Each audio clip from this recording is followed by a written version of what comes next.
Bom, então retomando aí, falar sobre o posto de uma matriz. Isso aí vai ser bem útil para a gente. Então, vamos à definição.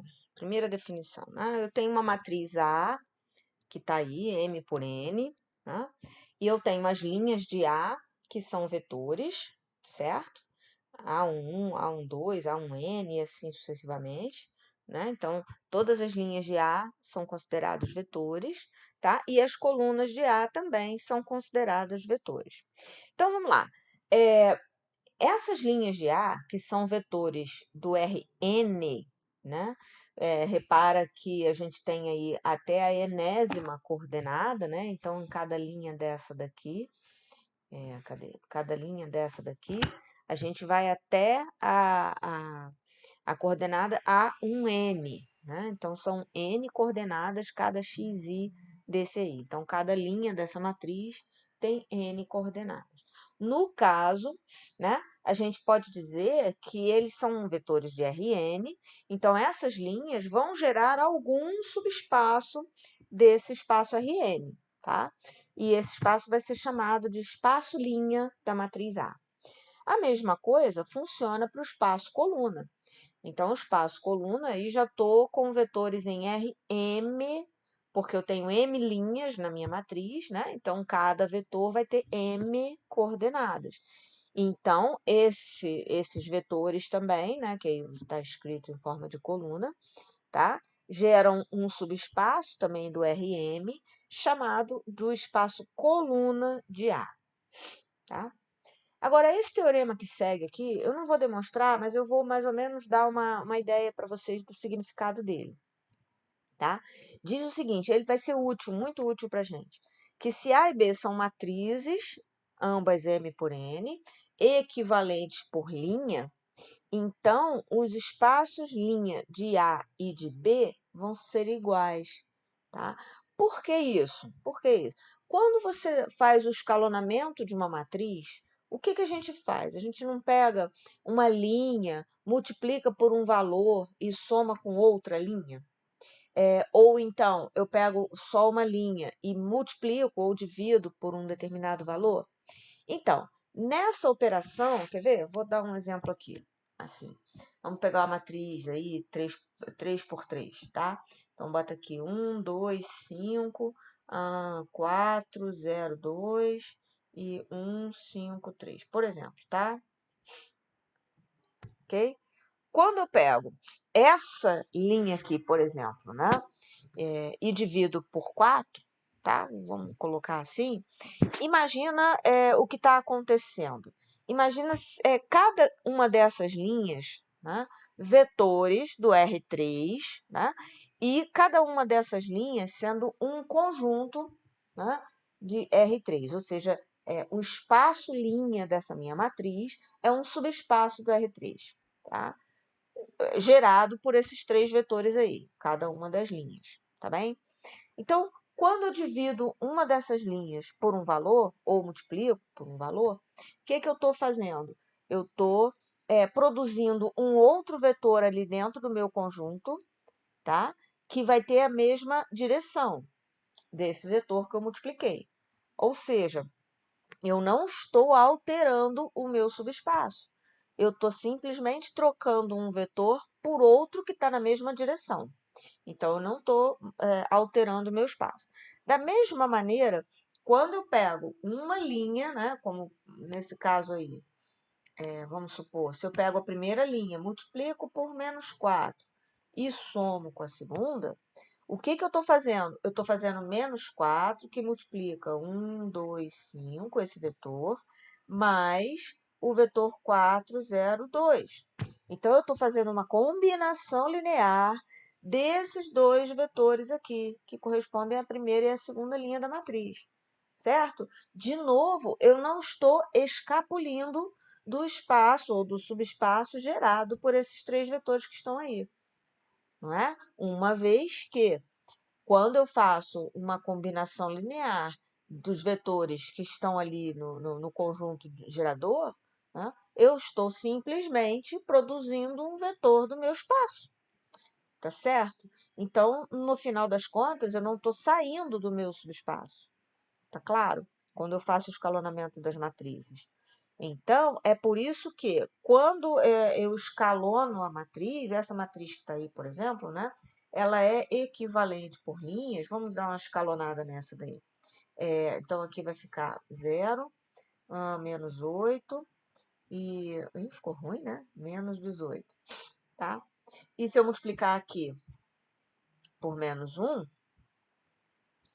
e somar aqui embaixo, então vai ficar 0, menos 2, não, menos 2 mais 5, 3, menos 5 mais 3, menos 2. Então, por exemplo, não vou até o final, não. Então, por exemplo, essa matriz aqui, ela é equivalente por linhas a essa daqui. Entendeu?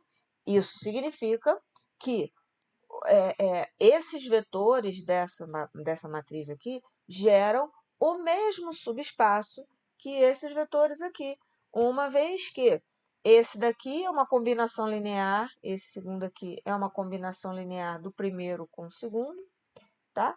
E esse último aqui é uma combinação linear do primeiro com o terceiro.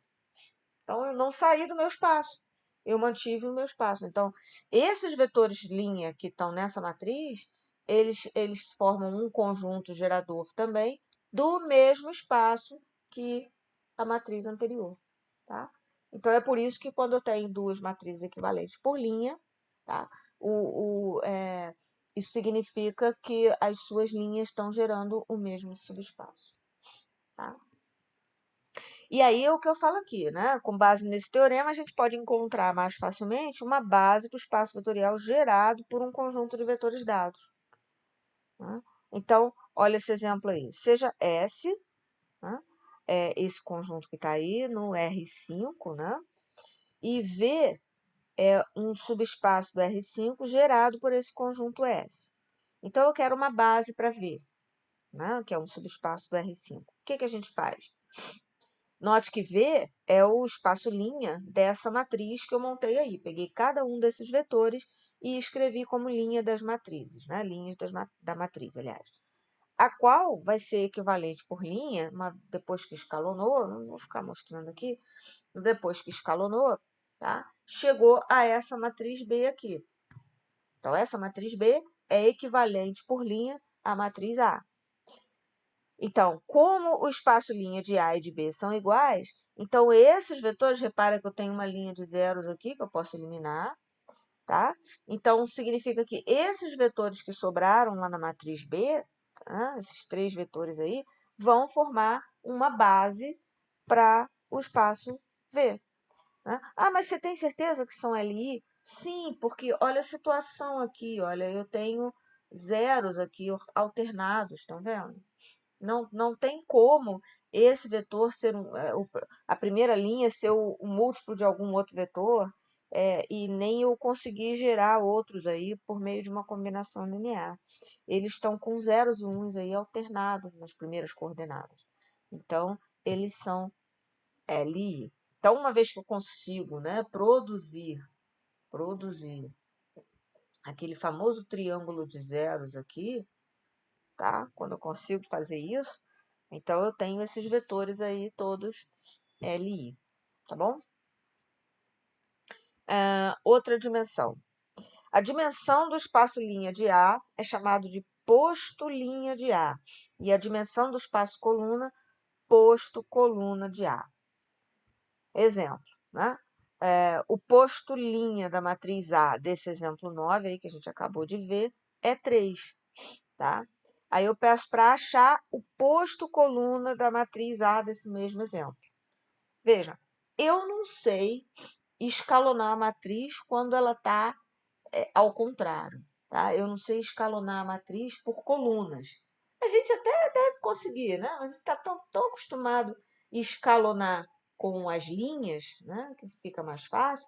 Então, ao invés de escalonar com as colunas, a gente transpõe a matriz e escalona com as linhas, né? Fica mais fácil assim.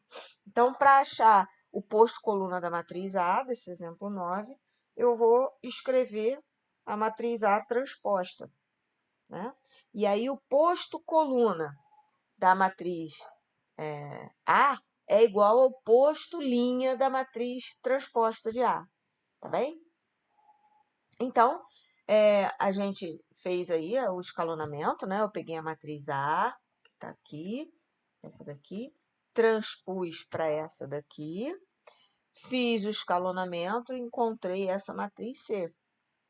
Então, observa que também só sobraram 3 vetores, tá?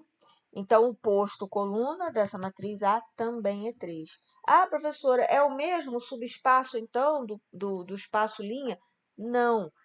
Tanto não é o mesmo subespaço que, né, o primeiro do espaço linha, ele era um subespaço do R5.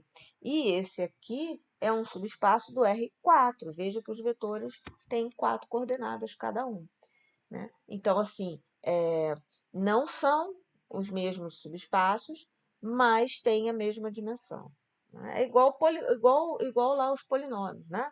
O P2 não é o mesmo subespaço que o R3, tá claro? Porém, né, eles têm a mesma dimensão, tá? Então, esse é o detalhe.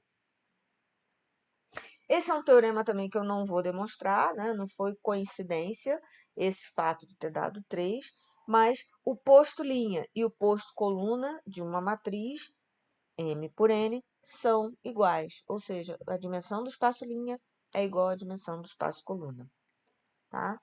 E aí, por causa disso, né, a gente chama tudo posto linha como posto coluna, a gente chama tudo de posto, tá? Então, vamos lá.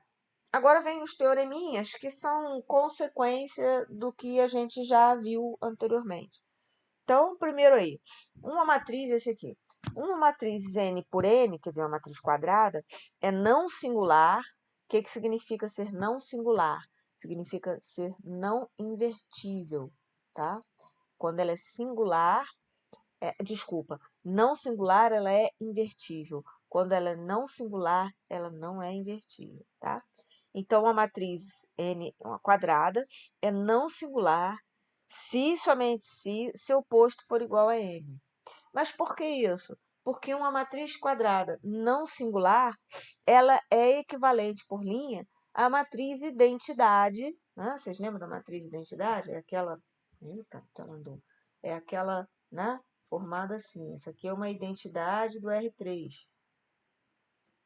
Tá bem? Então, é uma matriz cuja diagonal é toda de 1 e o resto 0. Né?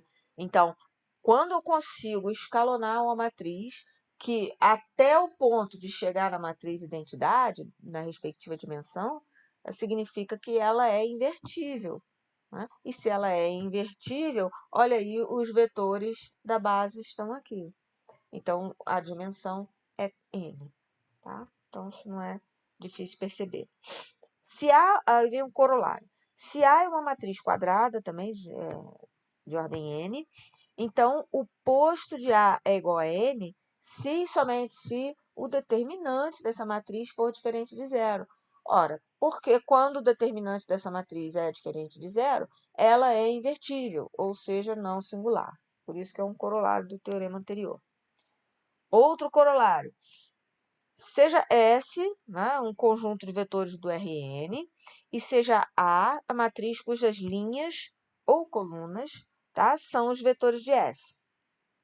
Então, S é Li se e somente se o determinante for diferente de zero. Olha, isso é tranquilo de entender por quê? Porque se esse determinante for diferente de zero, tá, o posto dessa matriz é igual à sua dimensão. Né? Vamos colocar assim, o posto vai ser N. E, quer dizer, ela vai ser equivalente por linhas à matriz identidade. Né?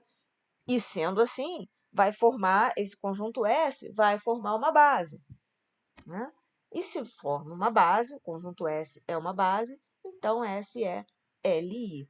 Então, uma maneira da gente descobrir se um determinado conjunto de vetores é Li, né, pode ser pelo seu determinante. Mas isso eu já tinha falado até por questões de solução de sistema homogêneo e tal. Ah, por acaso, né, vem falando aqui nesse corolário, o próximo corolário sobre o sistema homogêneo.